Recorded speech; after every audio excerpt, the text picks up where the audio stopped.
عملی از نمایشگاه گوشه‌های تکنولوژی محصولات برنامه‌ای و تکنولوژی‌های اطلاعاتی دیدن نموده با امکانیت‌های رقمی شرکت‌های وطنی آشنا گردیدند. چورابینی مذکور در دایره دستور سپارش‌های پرزیدنت جمهوری تاجیکستان پیشوای ملت محترم امامعلی رحمان راه‌اندازی گردیده قدمی استوار بهر رسیدن به هدف‌های خویش در دایره اعلان گردیدن سال‌های 2025-2030 سال‌های رشد اقتصادی رقمی و اینوواسیا محسوب می‌یابد. آیتی پارک دوشنبه سال 2024 در اساس قرار حکومت جمهوری تاجیکستان تأسیس داده شده. آن با مقصد دستگیری ساحه تکنولوژی‌های اطلاعاتی و اینوواسیونی، اینچنین جلب استارتاپ‌ها و شرکت‌های ساحه به رشد اقتصادی رقمی راه‌اندازی گردیده است. در مدت کوتاه بینای آیتی پارک با تمام شرایط ضروری مجهز گردانیده شده. برای متخصصان ساحه آیتی محیط مساعد و امکانیت‌های فراوان فراهم می‌آورد. به حالت امروزه 11 شرکت وطنی مقام اعضای دائمی آیتی پارک را صاحب گردیده در حدود آن فعالیت دارند. با مقصد رشد من بعد تا آخر سال باز جلب 100 شرکت دیگر به حیث اعضای دائمی پیش بینی گردیده است. در برآمد خویش محترم رستم امامعلی قید نمودند که در جهان معاصر اقتصادی رقمی و اینوواسیا همچون محرک رشد استوار کشورها به حساب می رود. تاجیکستان نیز همچون عضو اقتصاد جهانی اهمیت این روندها را به حساب گرفته به مرحله نوی رشد رقمی وارد می گردد. مورد به تاکید است که با تشبث و دستگیری های پرزیدنت جمهوری تاجیکستان پیشوای ملت محترم امامعلی رحمان ساحه اقتصادی رقمی به خصوص رشد اینوواسیا در کشور موقع خاصه را کسب نموده است. در برآمد خویش محترم رستم امامعلی همچنین جهت هرچی زودتر تهیه لایحه مکتب برنامه‌سازی در پایتخت و در مدت کوتاه‌ترین بنیادی آن به مسئولین مقامات شهر دوشنبه دستور سپارش‌های مشخص دادند. قید کرده شد که در شرایط با سرعت تغییریابی جهان معاصر کشور میتواند در ردیف دولت‌های پیشرفته قرار گیرد که با رشد علم، تکنولوژی و رقمی‌سازی اداره کنی توجهی پیوسته ظاهر نموده هم ردیف زمان قدم ماند. از این رو لایحه آموزش فن ذهن صنعی در مؤسسه‌های تعلیمی که تا سال 2026 تطبیق می شود بر رشد زمینه کادری و تشکل نسل رقمی مساعدت می نماید. در این زمینه تطبیق شبکه 5G یکی از افضلیت‌های اساسی به حساب می رود و با دسترسی اینترنت و رشد خدمت‌رسانی‌های رقمی مساعدت خواهد کرد. چورابینی مذکور یکی از مهمترین رویدادها در ساحه رقمی کنونی و اینوواسیا در مملکت به حساب رفته در دایره افتتاح آیتی پارک نو دوام هفته همچنین برگزار گردیدن نمایشگاه‌ها، فورum‌ها، آزمون‌ها، ماستر کلاس‌ها و مذاکرات مربوط به آینده رشد رقمی جمهوری تاجیکستان در نظر داشته شده است.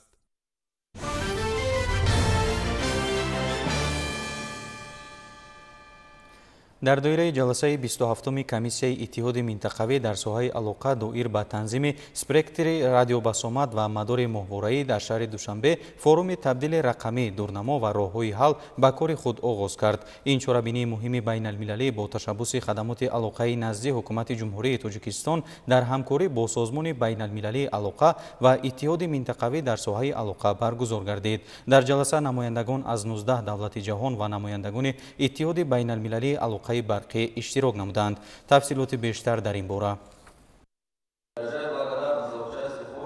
ضمن افتتاح چورابینی سردار خدمات علاقه نزد حکومت جمهوری تاجیکستان برگزاری این فورم را برای تمام کشورهای اشتراکدار مهم خوانده گفت جانب تاجیکستان آماده است که با سازمانهای مربوطه و کشورهای دور و نزدیک در بخش علاقه همکاری‌های سودمند را تقویت بخشد. ابراز گردید که در اساس تطبیق سیاست دولتی در ساحه علاقه بلندبرداشتن سرعت و صفت علاقه برقی در کشور، تامین پوشش رادیویی مناسب در تمام قلمرو مملکت به استانداردهای بین المللی و طلبات جامعه مطابق نمودن ساحه علاقه، تبدیل دادن تاجیکستان به کشور ترانزیتی در بازار تلکومونیکاسیونی از جمله هدفهای مهم است. چاره‌بینی مذکور بار اول است که در جمهوری تاجیکستان دایر می‌گردد و در این چاره‌بینی سطح بلند از 19 دولت دنیا زیاده از 100 نفر متخصصان ساحه علاقه، اینوواسیا و تکنولوژی رقمی اشتراک میکنند و فکر و عقیده های خود را، پیشنهادهای خود را برای رشد ساحه علاقه ابراز میدونند و خدمات علاقه از نتیجه چاره‌بینی مذکور نقشه چاره‌بینی را تهیه نموده برای عملی گشتن آن تدبیرهای مؤثر میاندیشد. дар форум доир ба вазъи соҳаи алоқа ва иқтидори транзитии кишвар маълумот ироа гардид. Гуфта шуд ки бахши хусусӣ дар бозори телекоммуникатсияи ҷумҳурии Тоҷикистон нақши асосӣ дорад. аз 30 ширкату провайдерҳои фаъолияткунанда 29 то ба ин бахш рост меояд. мақсад аз ҳимояи фаъолонаи давлатӣ аз бахши хусусӣ ба вуҷуд овардани шароити мусоид ва рақобати солим дар бозори телекоммуникатсионӣ мебошад. фароҳам овардани заминаи муносиби рушд ва муосиргардонии фаъолияти ширкатҳои мобилӣ ва провайдерони алоқаи собит яке аз омилҳои муҳим дар боло бурдани сатҳи хизматрасониҳои алоқаи барқӣ мебошад. хадамоти алоқа иқдом гирифтааст ки барномаи миёнамуҳлати рушди соҳаи алоқаро барои солҳои 2026-2030 таҳия ва барои тасдиқ пешниҳод намояд. яке аз масъалаҳои асосӣ ҳамин мебошад ки дар ҳамин ҷа иқдомҳо ё ки таклифҳое ки барои рушди соҳаи алоқа беҳтар намудани сатҳу сифати хизматрасонии интернет ва дигар соҳае ки ҳаст албатта ки дар барнома ҷойгир кунонда мешавад ва фикру ақидаҳои мутахассисони беҳтарини соҳа ки дар ин ҷа иштирок меварзанд. албатта ки боварӣ дорем ки дар соҳаи алоқа як такони ҷиддӣ ба вуҷуд меояд. дар ҷаласа масъалаҳои муҳими танзими спектри радиобасомат ва мадори моҳвораӣ дар сатҳи кишварҳои минтақа ва фаруминтақа мавриди таҳлилу баррасӣ қарор гирифта ба тақвияти ҳамкориҳои мутақобилан судманд дар бахши гуногуни соҳаи алоқа замина хоҳад гузошт. ёдовар мешавем ки ҷаласаи 27-уми комиссияи иттиҳоди минтақавӣ дар соҳаи алоқа доир ба танзими спектри радиобасомат ва мадори моҳвораӣ бо маҷмӯи ҳамоишҳои канории худ то 11 апрели соли равон дар шаҳри Душанбе идома ёфта ҷаласаҳои гурӯҳҳои корӣ дар чанд бахш сурат мегирад.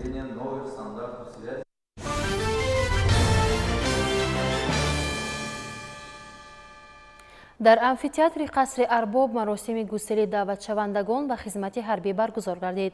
ба ин муносибат ҳамоиши бошукӯҳ доир шуд. таъкид гардид ки ҳимояи ватан, манфиатҳои давлат, таҳкими истиқлоли давлатӣ ва тақвияти иқтидори мудофиавӣ вазифаи муқаддаси ҳар як шаҳрванд маҳсуб меёбад ва хизмати ҳарбӣ на танҳо қарзи фарзандӣ, балки мактаби мардонагӣ ва ватандӯстӣ барои ҳар ҷавонмарди ба ору номус мебошад. дар амфитеатри қасри арбоби ноҳияи бобоҷон ғафуров ҷамомади тантанавии гусели наваскарон аз шаҳру навоҳии вилояти суғд ба сафи қувваҳои мусаллаҳи мамлакат баргузор гардид. дар ҷамомат раиси вилояти суғд Раҷабой Аҳмадзода, намояндагони комиссарияти ҳарбии шаҳру навоҳии вилоят, волидону дӯстони афсарон ва омӯзгорону донишҷӯёни донишгоҳҳо ширкат намуданд. Раҷабой Аҳмадзода ба даъватшавандагон роҳи сафеду хизмати бобарор таманно намуда аз ҷумла зикр намуд ки насли ҷавон дар сафи қувваҳои мусаллаҳи мамлакат хизмат намуда муҳимтарин мактаби обутоби ҳаётро паси сар мекунанд. маҳз дар ҳамин ҷо ҷавонписарон дарси шуҷоату мардонагӣ ва муҳофизат кардани хоки поки ватани азизи худро меомӯзанд. солҳои охир падару модарон ба қисмҳои ҳарбӣ сафар намуда аз наздик бо тарзи хизмат, шароит ва вазъи зиндагии фарзандонашон шинос мегарданд. ҳунарнамоии фарҳангчиён ба хотири гусели наваскарон бо суруду таронаҳои ватанпарварона ва чорабини фазои идона бахшид. ёдовар мешавем ки дар ҷумҳурии Тоҷикистон тибқи фармони сарфармондаҳи олии кишвар муҳтарам Эмомалӣ Раҳмон ҳамасола ду маротиба ҷавонон ба сафи қувваҳои мусаллаҳи кишвар пайваст гардида дар ин мактаб дарси мардонагиву ҷасуриро аз худ мекунанд.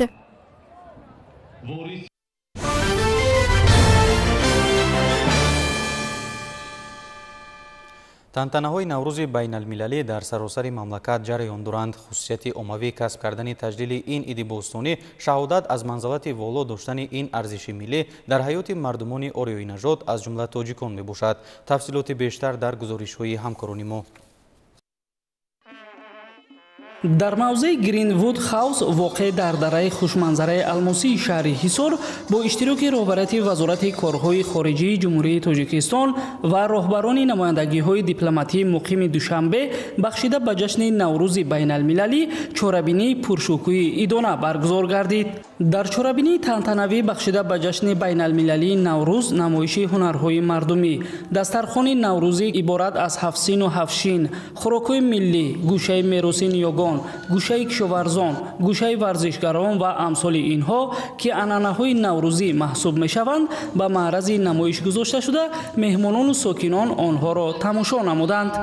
меҳмонон аз ҳавои тантана ва барномаҳои наврӯзӣ ба ваҷд омада, кулли сокинони сарбаланди Тоҷикистонро бо фарорасии Наврӯзи дилафрӯз табрик гуфта, ба хонадони онҳо ризқу рӯзии фаровон, сулҳу дӯстӣ, ваҳдату ҳамдилӣ ва бахту саодати рӯзгори ободро таманно намуданд. баён гардид ки ҷашни наврӯз яке аз рамзҳои ҳуввияти миллӣ ва маънавии тоҷикон арзёбӣ гардида, дар даврони соҳибистиқлолӣ бо шарофати сиёсати хиратмандонаи пешвои миллат, президенти ҷумҳурии Тоҷикистон муҳтарам Эмомалӣ Раҳмон бо ҷилои нав эҳё гардида, аз ҷониби ҷомеаи ҷаҳонӣ ҳамчун ҷашни байналмилалӣ пазируфта шуд. наврӯз ҳамчун айёми эҳё ва шукуфоии табиат одамонро ба кишту кор, бунёдкорӣ ва амалҳои хайру саховат ҳидоят намуда, ба инсон нерӯи созанда ва шодиву сурур мебахшад. таъкид гардид ки Тоҷикистон ватани наврӯз маҳсуб шуда, мардуми шарафманди шаҳри Ҳисор низ дар пойдории рукнҳои таърихиву фарҳангӣ ва суннатҳои неки наврӯзӣ саҳми арзанда мегузоранд. дар интиҳои чорабинӣ барномаи фарҳангӣ иборат аз суруду мусиқӣ пешниҳод гардида, ҳозирин дар зери оҳангҳои зебою дилнишин рақсу шодӣ намуданд. роҳбарият ва кормандони корхонаи воҳиди давлатии обу корези шаҳри Душанбе Наврӯзи некпайро бо чунин шаклу шева истиқбол карданд. дар ҳамоиши идонаи Наврӯзӣ ҳайати кормандон ва меҳмонон иштирок варзиданд. ҷомеаи меҳнатии корхона дастархони идонаро ба намоиш гузоштанд. ҳамзамон дигар анъанаҳои наврӯзӣ аз ҷумла зардӯзӣ, чодаридӯзӣ, муҳрабофӣ, қироати шеъру сурудҳо дар васфи сумалак ва баҳору наврӯз аз ҷониби ширкаткунандагон нишон дода шуда, намоиши либосҳои миллӣ ва ҳунарҳои дастӣ пешниҳоди ҳозирин гардонида шуд. нотиқон иди наврӯзро аз ҷумлаи оинҳои муқаддас ва бостонии ниёгонамон арзёбӣ намуда, аз ҷумла зикр карданд ки фарорасии фасли зебои баҳор аз ибтидои соли нави аҷдодӣ мужда мерасонад. наврӯз рамзи офариниши ҳаёт, эҳёи табиат ва оғози зиндагӣ буда, ҳамчун пирӯзии нур бар зулмот, хайр бар шар ва тантанаи некӣ бар бадӣ таҷлил мегардад.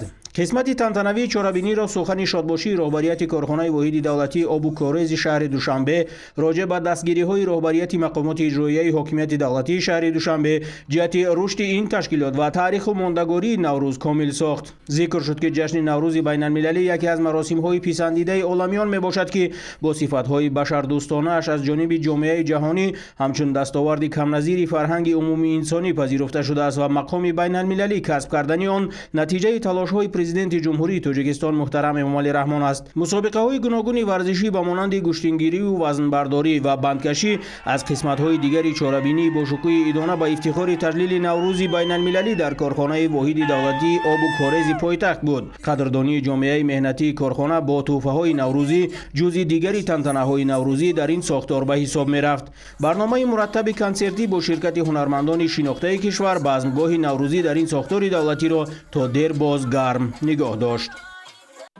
наврӯз ҳамчун яке аз қадимтарин ва муҳимтарин ҷашнҳо дар таърихи башарият на танҳо дар кишварҳои гуногуни Осиёи марказӣ, балки дар қалби фарҳанги тоҷикон низ ҷойгоҳи хоса дорад. ҳамин аст ки дар Тоҷикистон ин иди фархундаро бо шаҳомати хоса ҷашн мегиранд. айнан ҳамин гуна сокинони деҳаи саричашмаи ҷамоати бозорбои Бурунви шаҳри Ваҳдат иди Наврӯзро истиқбол гирифтанд. бояд гуфт ки ин ҷашни зебоӣ рамзи оғози соли нав, бозгашт ба ҳаёт ва таҷдиди табиат дониста мешавад. Наврӯз барои мо тоҷикон ба маънии иртибот бо таърих, фарҳанг ва ҳуввияти миллӣ ба шумор меравад. аз ҷониби сокинони деҳаи саричашмаи шаҳри Ваҳдат ба муносибати иди Наврӯз хони идона ороста шуд ки анъанаҳои ин ҷашни бостониро инъикос мекард. дар барномаи фарҳангии ҷашнӣ асосан сокинони деҳа хурду бузург баромад намуда, бо қироати шеъру сурудҳо ба деҳаву таронаҳо хотири ҳозиринро шод гардониданд.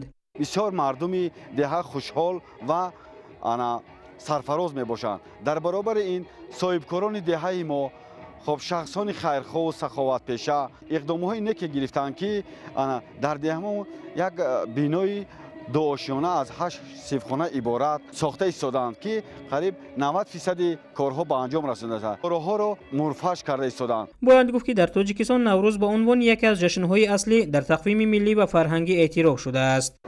ҷашни Наврӯз ба рӯзи 1 фарвардин, 1 ҳамал, яъне ки моҳи аввали баҳор, ё ин ки ба ҳисоби солшумории мелодӣ ба 21 март рост меояд, ки дар ин рӯз офтоб ба экватор наздик шуда шабу рӯз برابر می شود.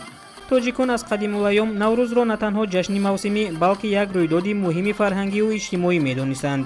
ин ҷашн бо таърих ва анъанаҳои босонӣ иртиботи амиқ дорад ва имрӯз низ бо ташаббуси президенти ҷумҳурии тоҷикистон пешвои миллат муҳтарам эмомалӣ раҳмон мақоми ҷаҳониро соҳиб аст.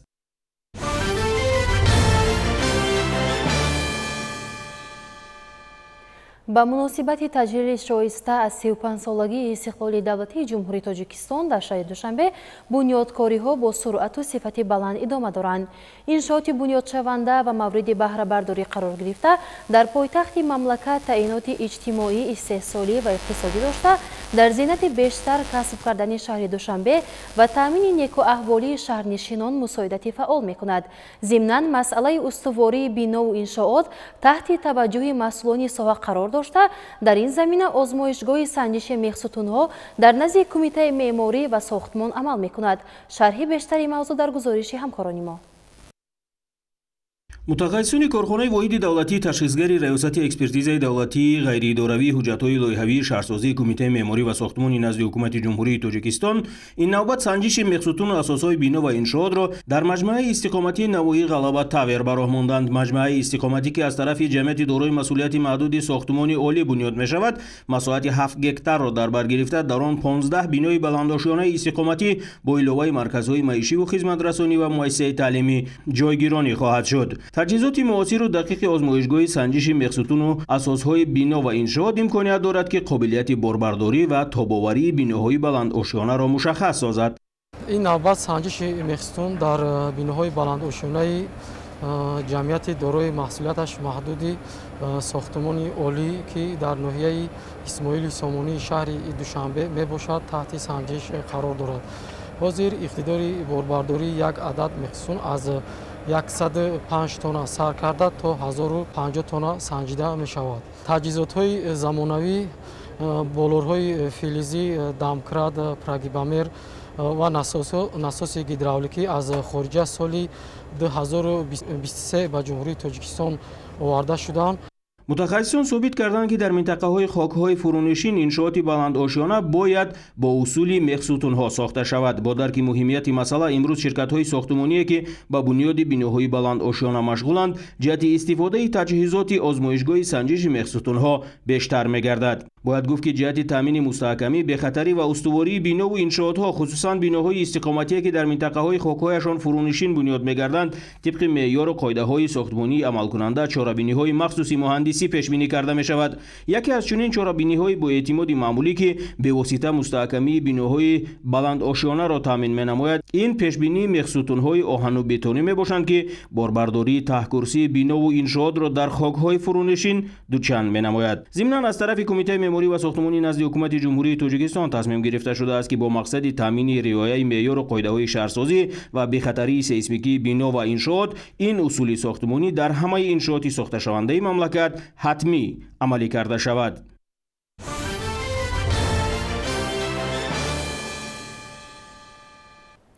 тадбирҳои ободониву созандагӣ ва сабзу хуррамгардонии муҳити атроф дар саросари мамлакат вусъати тоза касб мекунанд. натиҷаи ҳамин талошҳост ки айни замон симои тамоми шаҳру ноҳияҳои кишвар ба куллӣ дигаргун гардида, сокинон пайи бунёдкориҳои бузургтар камари ҳиммат бастанд. раванди омодагиҳо ба истиқболи солгарди 35-уми истиқлолияти давлатии ҷумҳурии тоҷикистон дар ҷамоати деҳоти чоркӯи шаҳри Исфара низ бар аъло ба мушоҳида мерасад. бо мақсади сазовор истиқбол намудани ҷашни 35-солагии истиқлолияти давлатии ҷумҳурии тоҷикистон, имрӯзҳо корҳои сохтмонӣ ва ободонӣ дар ҳамаи гӯшаву канори шаҳру деҳоти Исфара бо маром идома дошта, кулли сокинони шарафманди он талош доранд то ҷашни мубораки миллиро бо натиҷаҳои назаррас истиқбол намоянд. дар ин раванд сокинони ҷамоати деҳоти чоркӯҳ низ ба пешвози ҷашни таърихӣ дар корҳои ободониву созандагӣ саҳми арзанда мегузоранд. дар ин ҷо тавассути ҷалби сармоягузории бахши хусусӣ, сохтмони мактабу биноҳои иловагии таълимӣ, кӯдакистону муассисаҳои тиббӣ ва марказҳои савдову хизматрасонӣ идома дорад. برای آبادانی دیار صاحبکاران سخاوتپیشه سهم نظارت میگذارند. با اقدام صاحبکاران آبادگری جماعت سال روان نیز در قلمرو دهات آبادانی و منفرش‌کنی در کوچه ها ادامه خواهد یافت. نیت دارم که عملهای سازنده آبادکارانه ادامه داده با سهم اهل جامعه چارکی عزیز ما با یک گوشه آباد دیار تبدیل خواهد یافت. در محله تگی بوره ساکنان تصمیم گرفتند که با مقصد بهترسازی شرایط تعلیم و تربیت خوانندگان طریق حشر در نزد مؤسسه تحصیلات میانه عمومی رقم 79 بینای علاوگی تعلیمی برای 240 جای نشست و تالار ورزشی را بنیاد نمایند. حالا در اینجا کارهای ساختمانی با سرعت جریان داشته بینای نوی تعلیمی در عرفه سال نوی خوانش 2025-2026 مورد بهره برداری قرار داده خواهد شد. این محله ما محله نوبنیاد است. ما در اینجا با دستجمعانه با یک مکتب مثلا مکتب رقم تحصیلاتی نمره 79 چقدر که بچه‌های خود ما تحصیل میکنند اینجا ما با دستجمعانه همین یک بینای علاوگی آباد کرده شده که فرزندای ما همین مکتب تحصیل نماید و با وطن خودمان دل گرم کتی خدمت کنند. در عرفه جشن بزرگ ملی مردم شریف اسفره با وسعت کارهای آبادانی در هر یک محل اهالی نشین، شهرک و دهات و کارخانه و مؤسسه ها جهت دارند که این شهر باستانی باز هم رشد و ترقی یابد و زیبا و آراسته گردد.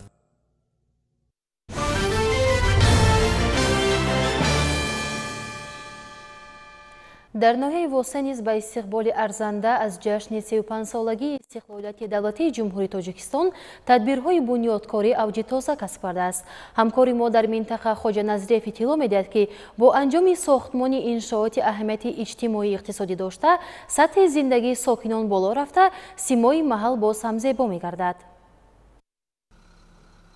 در دوره اقدام‌های سازنده و بنیادکاری‌ها بخشیده به استقبال ارزنده از جشن 35 سالگی استقلال دولتی جمهوری تاجیکستان، محیط معماری دهه‌های ناحیه وسه در مثال دهه جوانی دهات به نام عبدالعوض باز هم زیبا و دیدنی گردیده سطح زندگی ساکنان سال تا سال بهتر گشته ایستاده است. در همین دایره طبق پیشنهاد مقامات اجرایی حاکمیت دولتی ناحیه در درآمدگاه دهه طریق حشر کارهای ساختمانی دروازه دهه ادامه داشته در محیط ایدانه گشاده می شود. دهه جوانی در دهات به نام عبدالعوض در دامنه کوه نمک خواجه‌مومی واقع بوده. در این موضع اهالی نشین در 700 خواجگی قریب 4000 آدمان عمر بسر میبرند. با پیشنهاد جماعت دهات در سمت کارهای آبادانی با جلب ساکنان دهه در دهه با دروازه یکچند انشاءات‌های دیگری جشنی ساختمانش با صورت ادامه دارند. در مرکز دهه طریق حشر ساختمان بینای کمیته محله طبق نقشه به انجام رسانیده می شود. در دایره تدبیرهای سازنده و جلب ساکنان به کارهای آبادانی با پیشنهاد جماعت دهات و دستگیری ساکنان دهه برای تامین اهالی با برق به همین مانند 14 ترانسفورماتورها شنانیده شده، سیمچوب‌های چوبی با پایه‌های بتونی عوض کرده شده، چراغک‌های روشنی دهنده وصل گردیدند. پول بین دهه که سالها در حالت ویرانه قرار داشت با سهمگذاری ساکنان طریق حشر بازسازی کرده شد.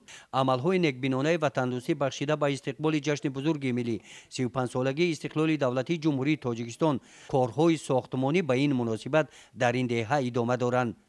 گزارش خواجه نظریف خدای نظر زهروف از ناحیه واسه برای برنامه اطلاعاتی نوید.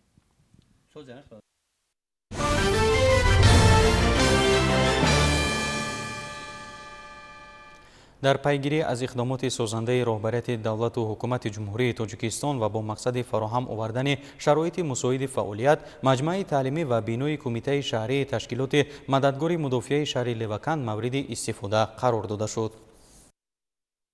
در مراسم افتتاح انشاءات گفته شد که تشکیلات مددگار مدافع طی چند سال اخیر با مقصد با بناهای معماری و پایگاه‌های مادی تعلیمی و ورزشی تامین نمودن آن زیرساختارهایی که چنین شرایط‌ها را دارانستند، برنامه مجموعی تعمیر و ساختمان را روی دست گرفته است. در دایره تشبس‌های بنیادکارانه بینای تشکیلات مددگار مدافع شهر لوکند ولایت ختلان مورد استفاده قرار داده شد. در مراسم افتتاح آن رهبریت وزارت مدافع و مقامات اجرایی حاکمیت دولتی شهر لوکند اشتراک داشتند. طبق لایحه بینای مذکور از ҳуҷраҳои корӣ, симхонаҳои машғулиятҳои қоидаҳои ҳаракат дар роҳ, сохтори автомобил, мошинсарой, ҳуҷраҳои ёрирасон ва дигар шароити зарурӣ иборат аст. Машқгоҳи мошинронӣ низ дар наздикии бино қарор дорад, ки барои босифат омода намудани мутахассисон мусоидат мекунад. мавриди истифода қарор гирифтани ин бино имкон фароҳам меорад, ки кормандон ва касбомӯзон дар шароити беҳтари хизматӣ ва таълимӣ фаъолият намоянд ва соҳиби касб шаванд. ба итмом расидани сохтумони бино барои тайёр кардани мутахассисон ва баландбардоштани донишу малакаи наврасону ҷавонон дар раванди тарбияи ҳарбӣ ватандӯстӣ кӯмак хоҳад расонид. барои мондани корҳои оммавӣ, мудофиавӣ ва пешбурди фаъолиятҳои вобаста ба тарбияи ҳарбӣ ватандӯстии наврасону ҷавонон бе ширкати ҳамоҳанги ҳамаи мақомоти масъули давлатӣ ва ҷомеаи шаҳрвандӣ натиҷаи дилхоҳ дар пай нахоҳад дошт. аз ин ҷост ки ба воя расонидани ватандӯстони асил, муҳофизони шуҷоатманди оромиву суботи ватан бо афкори ҳарбӣ ошно сохтани онҳо, баландбардоштани шуъури мудофиавиашон дар маҷмӯъ ҳамгузории ҳамаи сохторҳои дахлдори давлатиро дар сатҳи ҷумҳуриявӣ, вилоятӣ ва шаҳриву ноҳиявӣ тақозо мекунад. гуфта шуд дар маросими ифтитоҳи бинои нав. дар заминаи ташаббусу иқдомҳои ватандӯстона бо мавриди баҳрабардорӣ қарор гирифтани бинои созмони мудофиавии шаҳри Леваканд, маҷмӯи корҳои оммавии мудофиавӣ, тадбирҳои марбут ба тарбияи ҳарбӣ ватандӯстӣ ва рушду инкишофи намудҳои ҳарбӣ амалӣ ва техникии варзиш дар ҳудуди шаҳр ба марҳилаи рушди устувор ба нафъи таҳкими иқтидори мудофиавии кишвари соҳиби истиқлоламон ворид гардида ба беҳдошти татбиқи ҳадафҳои оинномавӣ ва иҷрои босифати вазифаҳои вогузоршуда мусоидат хоҳад намуд.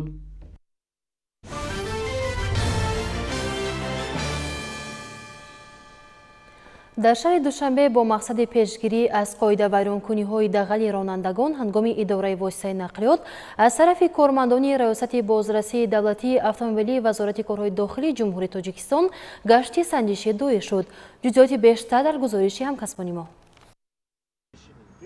ҷиҳати пешгирӣ ва ошкор намудани ҳолатҳои танбашавию роҳбандон, инчунин дигар намуди қоидавайронкуниҳои дағал ки ба бехатарии ҳаракат дар роҳ хатар эҷод менамоянд, 4 апрели соли 2025 аз соати 19 то 23 дар кӯчаву хиёбонҳои ҳудуди шаҳри Душанбе бо истифода аз қувваю воситаҳои раёсати бозрасии давлатии автомобилии вазорати корҳои дохилии ҷумҳурии Тоҷикистон, воҳиди махсуси вазорати корҳои дохилии ҷумҳурии Тоҷикистон, шӯъбаи бозрасии давлатии автомобилии раёсати вазорати корҳои дохилӣ дар шаҳри Душанбе ва гурӯҳи даъватшудагони шӯъбаи бозрасии давлатии автомобилии раёсати вазорати корҳои дохилӣ дар вилояти Хатлон чорабинии мақсаднок гузаронида шуд, ки дар рафти он 645 далели қоидавайронкуниҳои ҳаракат дар роҳ ошкор ва 236 воситаҳои нақлиёт дар ҷаримагоҳ боздошт карда шудаанд. дар натиҷаи амалигардонии чорабинии мақсаднок қоидавайронкуниҳои зерин ошкор карда шуданд. идора кардани воситаи нақлиёт дар ҳолати мастӣ 1, идораи воситаҳои нақлиёт бо шишаҳои сиёҳу хира 2, идора кардани воситаҳои нақлиёт бе ҳуҷҷати ронандагӣ 1, бе рақами қайди давлатӣ 4, фаъолияти ғайриқонунии мусофиркашонӣ 44, идора кардани воситаҳои нақлиёт ба самти муқобили роҳ 39, нагузарондани муоинаи техникӣ 7, ба қайд нагирифтани воситаи нақлиёт 39, итоат накардан ба талаботи аломати роҳ 251 ҳолат, ҳамчунин 257 ҳолати дигар қоидавайронкуниҳо ба қайд гирифта шуд. ман Охунов Манучер, истиқоматкунанда шаҳри Душанбе, ронандаи автомошини 0012 Лада барои сигнали ба ин тааллуқ надоштан ман кардам. баъд мо нафаҳмида будем, ҳамун фазаша задем, ҳамин худаш кор кард.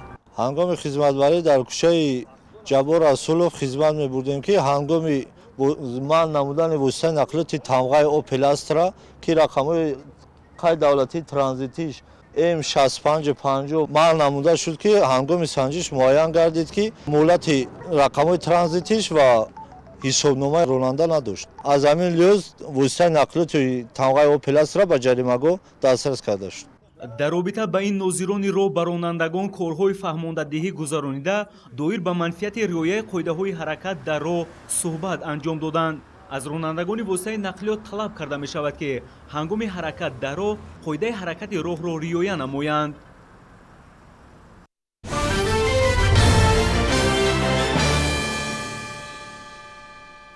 аз ҷониби кумитаи ҳолатҳои фавқулода ва мудофиаи граждании назди ҳукумати ҷумҳурии Тоҷикистон дар ноҳияи Шоҳмансури шаҳри Душанбе ва зерсохторҳои он бо мақсади тоза намудани манбаъҳои обӣ аз ҳар гуна партовҳои маишӣ ҳашари дастҷамъона ташкил карда шуд. Ин тадбир ҷиҳати пешгирӣ ва рафъи ҳолатҳои фавқулода дар чанд маҳаллаи ҳудуди ноҳияи Шоҳмансури пойтахт гузаронида шуд. дар доираи ин иқдом кормандони кумитаи ҳолатҳои фавқулода ва мудофиаи гражданӣ назди ҳукумати ҷумҳурии Тоҷикистон дар маҳаллаҳои Ҳалқаҷар, Гулистон, Сабзикор ва Муғуллои ноҳияи Шоҳмансури пойтахт соҳили рудхона ва каналу ҷӯйборҳоро аз партов ва дигар ифлосиҳо тоза намуданд. дар ин чорабинӣ хадамоти муҳофизаи гражданӣ, раёсати обёрии шаҳри Душанбе, раёсати истифодабарии роҳҳои ноҳияи Шоҳмансур ва дигар сохторҳои коммуналии ноҳия иштирок намуданд. дар чорабини мазкур мо зиёда аз 4,5 километр канал ва селпартовҳоро аз лӯи гил ва партовҳои маишӣ тоза намудем. мақсад аз гузарондани чунин чорабиниҳо пешгирии ҳолатҳои фавқулода аз сар задани сел ва зарар надидани аҳолӣ мебошад. раёсати кумитаи ҳолатҳои фавқулода ва мудофиаи гражданӣ назди ҳукумати ҷумҳурии Тоҷикистон дар шаҳри Душанбе амалишавии нақшачорабиниҳои тасдиқгаштаи мақомоти иҷроияи ҳокимияти давлатии шаҳри Душанбе ва мақомоти иҷроияи ҳокимияти давлатии ноҳияи Шоҳмансурро ҷиҳати гузаронидани машқи ғайринақшавӣ оид ба пешгирӣ ва рафъи ҳолатҳои фавқулода аксияҳои экологии тозагии соҳил ва тозагии маҳал зери назорати давлатӣ қарор дода таваҷҷӯҳи ташкилоту идораҳо, муассисаҳо ва аҳли ҷамоатчигиро ба масъалаҳои ҳалталаби экологӣ ҷалб менамояд. аз сокинони маҳаллаҳо хоҳиш менамудам ки эҳтиёт намуда заҳмати дигаронро ба назар гирифта дар каналҳо чунин як ифлосиҳоро напартоянд, партовҳоро дар ҷоҳои муайяншуда партофта хоҳиш менамудем ки маърифати шаҳрдориро ба ҷо биёранд. бояд гуфт ки тадбири мазкур 4 рӯз идома карда дар ин муддат ҷӯйбору каналҳои маҳаллаҳои Ҳалқаҷар, Гулистон, Сабзикор ва Муғуллои ноҳияи Шоҳмансури шаҳри Душанбе ки аз гилу дигар ғализиҳо пур шуда буданд тоза карда шуданд.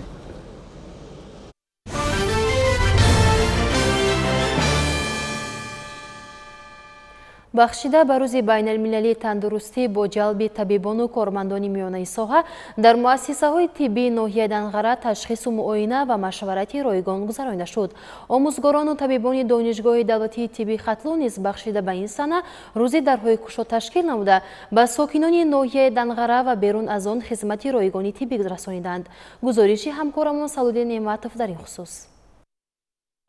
таҷлили рӯзи умумии ҷаҳонии тандурустӣ ки ҳамасола ба санаи 7 апрел рост меояд, чун дигар кишварҳо дар ҷумҳурии Тоҷикистон низ дар сатҳи баланд гузаронида мешавад. ба ин муносибат устодону табибони донишгоҳи давлатии тиббии Хатлон рӯзи дарҳои кушод ташкил намуда ба сокинони ноҳияи Данғара ва берун аз он хизмати ройгони тиббӣ расониданд. аз оғози чорабинии имрӯза аллакай зиёда аз 150 нафар аҳолии ноҳияи Данғара барои ташхису табобат ва муоинаи ройгон муроҷиат намуданд. корҳои муолиҷавӣ яке аз самтҳои муҳими фаъолияти донишгоҳи давлатии тиббии Хатлон ба ҳисоб меравад. тавре иттилоъ дода шуд, шурӯъ аз моҳи феврали соли 2016 то инҷониб омӯзгорони донишгоҳ фаъолияти ихтисосиро дар беморхонаҳои ноҳия ба ҳайси ҳамкор ба роҳ монданд. дар ин давра аз ҷониби кормандони донишгоҳ зиёда аз 82 000 ниёзмандон муоина ва муолиҷа карда шуданд. аз ин миқдор ба зиёда аз 4900 нафар беморон амалиёти ҷарроҳӣ гузаронида шудааст. дар шароити беморхонаи ҷумҳуриявии клиникӣ бори аввал зиёда аз 90 намуди амалиётҳои ҷарроҳӣ реконструктивӣ ва барқарорсозӣ ворид ва дар амалият ҷорӣ гардидааст. барои омода намудани мутахассисони соҳибтахассусу рақобатпазир ба бозори меҳнат дар назди кафедраҳои тахассусии донишгоҳи давлатии тиббии Хатлон озмоишгоҳҳои замонавии муҷаҳҳаз бо таҷҳизоту айёниятҳо фаъолият менамоянд. таҳлилҳои гуногуни озмоишгоҳӣ низ дар ин рӯз ройгон дастраси муроҷиаткунандагон буд. озмоишгоҳ дорои уроанализаторҳо, гемоанализаторҳо, анализаторҳои иммуноферментативӣ, анализаторҳои спектрофотометрӣ ки барои муайян кардани параметрҳои гуногуни биохимиявӣ, яъне нишондодҳои гуногуни компонентҳои таркиби хун, сафеда, глюкоза, холестерин, инчунин барои муайян кардани витаминҳо, вирусҳо мо имкониятҳои гузарондани чунин таҳлилҳоро дорем. мутахассисони маркази стоматологии донишгоҳ низ дар ин рӯз аз субҳ то нисфи рӯзӣ муроҷиаткунандагонро ташхису муоинаи ройгон намуданд. табибон бо хушнудӣ иброз доштанд ки таи солҳои охир маҳз бо таваҷҷӯҳи ҳукумати ҷумҳурии тоҷикистон сол аз сол соҳаи тандурустӣ рушд намуда дастгоҳу таҷҳизоти муосири замонавӣ харидорӣ ва муассисаҳои тандурустӣ муҷаҳҳаз гардонида мешавад ки ин раванд барои беҳдошти сатҳу сифати кори табибон ва хизматрасонӣ ба сокинон мусоидати фаъол намуда истодааст. Салоҳиддин Неъматов, Маҳмудҷони Зиёвиддин барои барномаи иттилоотии Навид аз ноҳияи Данғара.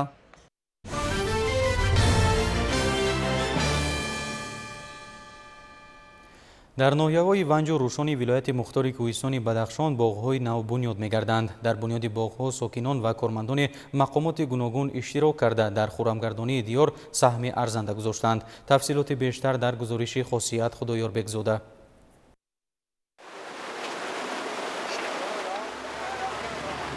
500 бех дарахтони гуногуни мевадиҳанда ва сояфкан дар ҷамоати деҳоти Абдуллоев ноҳияи Ванҷ шинонда шуданд. дарахтон аз қаламрави ҷумҳурӣ дастрас карда шуда дар замини сиёҳхоку ҳосилхизи ноҳияи Ванҷ шинонда шуданд. бояд гуфт ки дар ин ҷамоати деҳот ба масоҳати 1 гектар боғи нав бунёд ёфт.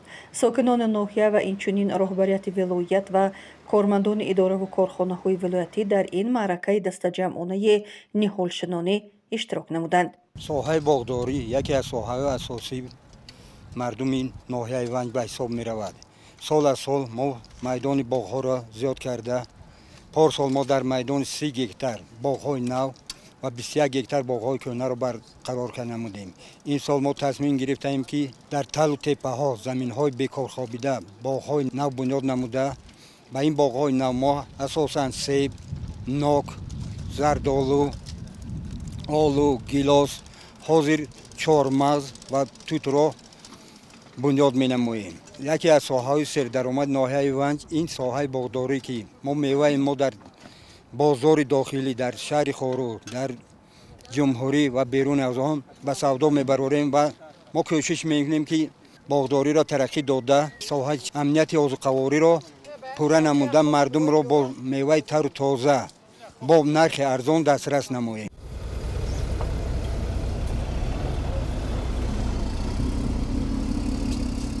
ҳамзамон дар ноҳияи Рӯшон низ аз маркази ноҳия шаҳраки Вамар сар карда то дурдасттарин деҳоти ноҳия дар водиҳои Бартангу Хуф ва Баҷӯ бунёди боғу шинондани дарахт авҷи тоза дошта дар маркази ноҳия бештар дарахтони сӯзанбарг шинонда шуданд.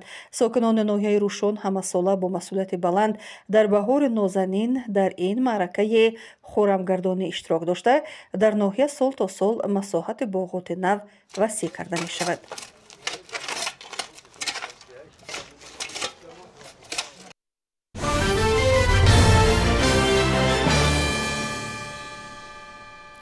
дар ноҳияи Рашт ярмаркаи ҷойҳои кории холӣ ва вазифаҳои озод баргузор гардид. кормандони шуъбаи агентии меҳнат ва шуғли аҳолӣ дар ин ноҳия доир сохтани ин гуна тадбирҳоро муфид мешуморанд, зеро танҳо дар соли 2025 тавассути баргузории ярмаркаҳо қариб 200 нафар шаҳрвандони ноҳия бо кор таъмин шуданд. гузориш дар ин бора. аз тарафи шуъбаи агентии меҳнат ва шуғли аҳолӣ дар ноҳияи Рашт ярмаркаи ҷойҳои кории холӣ ва вазифаҳои озод баргузор гардид ки дар он теъдоди зиёди ҷавонон иштирок намуданд. дар ярмарка беш аз 110 ҷойҳои кори холӣ аз ҷониби идораи муассисаҳо, корхонаҳо ва ташкилотҳои ҷамъиятӣ ба корҷӯён пешниҳод гардиданд. طبق اطلاع سردار شعبه агентии меҳнат ва шуғли аҳолӣ дар ноҳия дар сеҳмоҳаи соли 2025 175 нафар ба ҷойҳои корӣ таъмин ва 100 нафар ба касбомӯзӣ фаро гирифта шуданд. дар ярмарка аз тарафи ташкилоту корхонаҳои нерӯгои барқи оби роғун 1400 ҷойҳои кори холӣ ба корҷӯён пешниҳод гардиданд. бо баргузор гардидани чунин чорабинӣ корҷӯён иттилооти заруриро дастрас намуданд ки ҳамзамон ба таъмини аҳолӣ ба ҷойҳои нави корӣ мусоидат менамояд. طبق برنامه مساعدت به شغل اهالی در ناحیه تا آخر سال برگزاری یارمارکای جایهای کاری خالی پیش بینی شدند که این باعث جلب هرچی بیشتر اهالی بیکار مساعدت می‌نماید.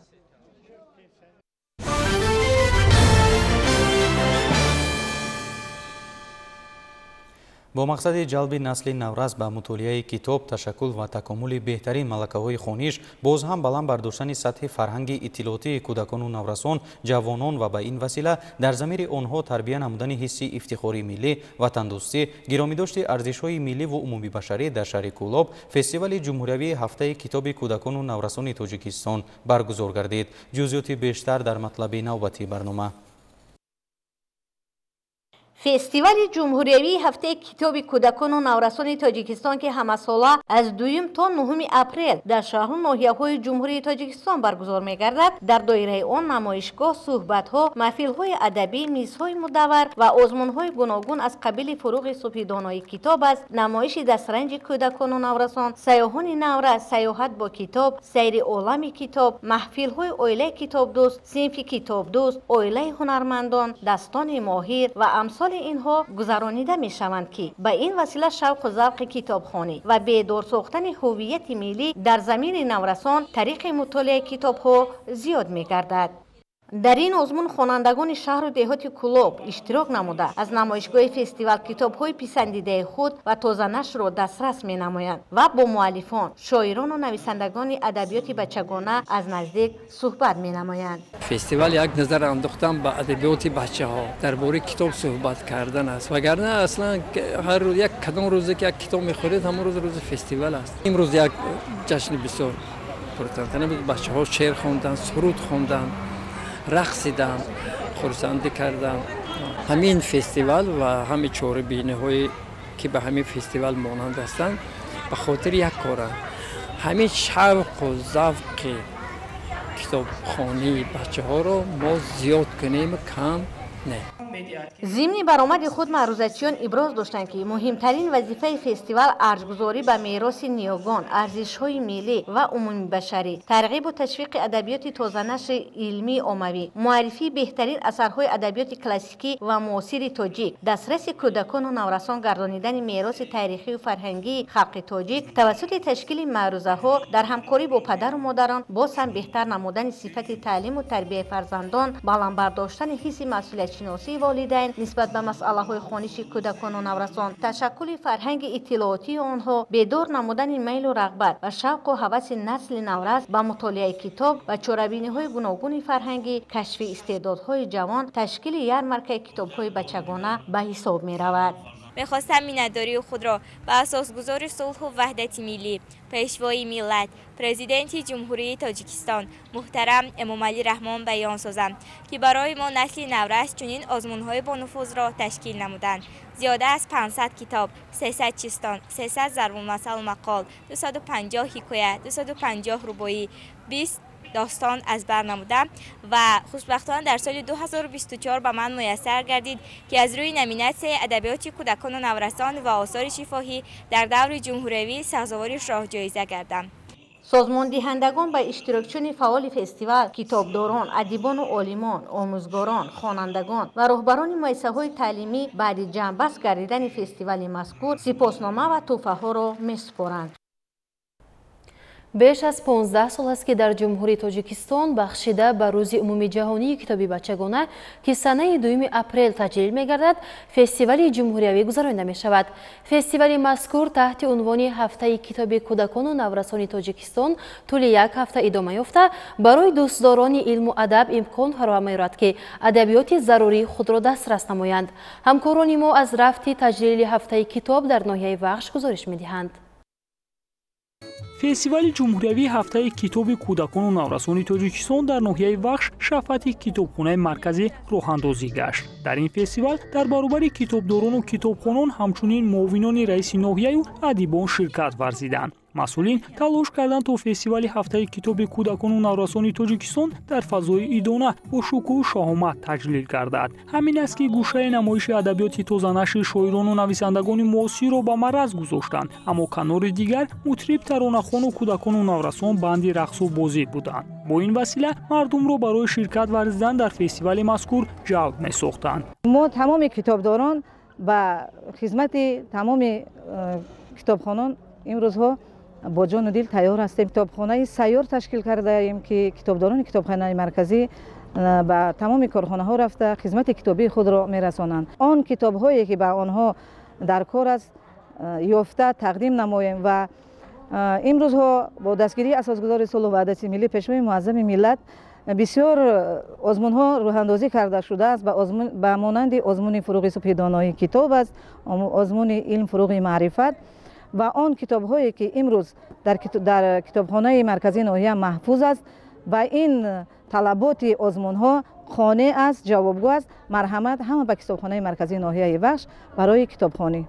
معاون رئیس ناحیه هدف اساسی راه‌اندازی گشتن این قبیل شورابینی‌ها را شرح دادند. گفته شد که فستیوال مذکور می‌تواند نسل نورس را با مطالعه جلب ساخته در ضمیر ایشان حس افتخار ملی را بیشتر گرداند. در دایره این فستیوال همچنین کتابداران و کتابخوانان امکان پیدا کردند با مؤلفان چند از کتاب‌های به معرض گذاشته شده هم صحبت گردیده غذای معنوی گیرند. در این روز یک قطار کتابداران و اعضایان فعال کتابخانه‌های حدودی ناحیه و افتخارنامه و سپاسنامه قدردانی شدند. فستیوال جمهوریوی هفته کتاب کودکان و نورسان تاجیکستان در ناحیه فیض‌آباد هم دایر گردید. تدبیر مذکور با اشتراک ادیبان صورت گرفت که آنها برای کودکان ایجاد می‌کنند. خبرنگاران ما در همین باره اطلاعی بیشتر دارند. در مؤسسه تحصیلات میانه عمومی رقم 6 ناحیه فیض‌آباد فستیوال جمهوریوی هفته کتاب کودکان و نورسان تاجیکستان برگزار شد. ضمن افتتاح ابراز گردید که هدف اساسی فستیوال جلب نسل نورس به مطالعه کتاب، تشکل و تکامل بهترین ملکه‌های دانش، باز هم بلند برداشتن سطح فرهنگ اطلاعاتی کودکان و نورسان، جوانان و به این وسیله در ضمیر آنها تربیت نمودن حس افتخار ملی، وطن دوستی و گرامی داشت ارزش‌های ملی و عمومی بشری می باشد. مهمترین وظیفه فستیوال دسترس کودکان و نورسان گردانیدن میراث تاریخی و فرهنگی خلق توجیک توسط تشکیل معروضه ها در همکاری با پدر و مادران، باز هم بهتر نمودن سطح تعلیم و تربیت فرزندان، بلند برداشتن حس مسئولیت شناسی والدین نسبت به مسئله های خوانش کودکان و نورسان، کشف استعدادهای جوان و تشکیل یارمارک کتاب‌های بچگانه می باشد. در جریان فستیوال از جانب خوانندگان فعال شعر و سرود و گفتارها دایر به کتاب و گرامی داشتی آن قرائت کرده شد. همچنین صحنه‌های تربیوی و سرود و رقص‌های موزون در اجرای خوانندگان پیشکش اشتراکچیان گردید. یادآور می‌شویم که فستیوال با تشبث وزارت فرهنگ جمهوری تاجیکستان از سنه 2 تا 9 اپریل در تمام شهر و ناحیه‌های مملکت دایر گردیده. ضمن آن نمایش کتاب‌های بچگانه، نمایش دسترنج کودکان و نورسان، نمایش فروش کتاب و روزنامه و مجله‌های تازه نشر و صحبت کودکان و نورسان با ادیبان پیشنهادی اشتراکداران گردانیده می شود.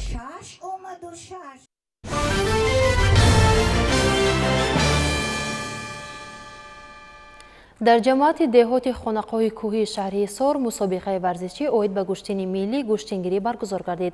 همکارمان بختیار قادرزاده از جریان این مسابقه گزارش آماده نموده است. در دایره نقشه چورابینی‌های کمیته کار با جوانان و ورزش نزد حکومت جمهوری تاجیکستان در همکاری با مقامات اجرایی حکومت دولتی شهر حصار مسابقه ورزشی اوید به گوشتین ملی گوشتینگیری با اصول دهه به دهه و محل به محل در دهه اسکیچ جماعت دهات خانقاه کوهی بخشیده به جشن نوروز بین المللی برگزار گردید. قبل از آغاز مسابقه نماینده مقامات اجرایی حکومت دولتی با یک چند نفر سابقه‌داران و جوان پهلوانان دهه که در رشد گوشتین ملی سهمی ارزشمند گذاشتند سپاسنامه و افتخارنامه مقامات اجرایی حکومت دولتی شهر حصار و بخش کار با جوانان و ورزش شهر را تقدیم نمود. جشن نوروز یکی از جشن‌های تاریخی و قدیمی مردم تاجیک به حساب رفته در تمام جمهوری با تنتنه عید کرده می‌شود. این جشن با تشبث و ابتکار پرزیدنت محترممان پیشوای ملت امامعلی رحمان مقامی عمومی جهانی گرفته است. ما امکانیت داریم که در دوره‌های گوناگون در مدت دور و دراز این را همچون عید ملی در تمام جمهوری جشن گیریم. امروز در دهه اسکیچ نیز با تشبث صاحبکاران فعال این دهه توانستیم که همه یک جشن بزرگ تشکیل نماییم و کوشش میکنیم که جشن با مرام و مقصد معین گذرانده شود و تمام عنعنه‌های نوروزی در اینجا به ثبوت رسانده شد. дар ин мавзеи хушбоду ҳаво ки сабзаи наврӯзтаи баҳорон онро боз ҳам рангину зебо гардонида буд, барои тамошои ҷараёни ин мусобиқаи варзишӣ ҳазорҳо сокинони шаҳр ва паҳлавонони машҳури кишварро ҷамъ овард. мусобиқаи гӯштини миллӣ аз қувваозмоии паҳлавонони наврасу ҷавон оғоз ёфта бо ҳунарнамоии паҳлавонони машҳури шаҳри ҳисор ва дигар манотиқи кишвар анҷом пазируфт.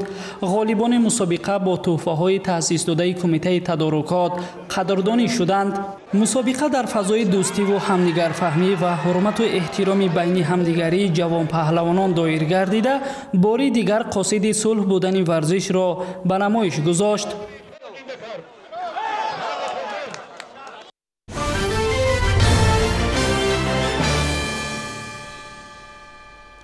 бинандагони гиромӣ, ин буд барномаи иттилоотии навед ки мустақиман манзуратон намудем.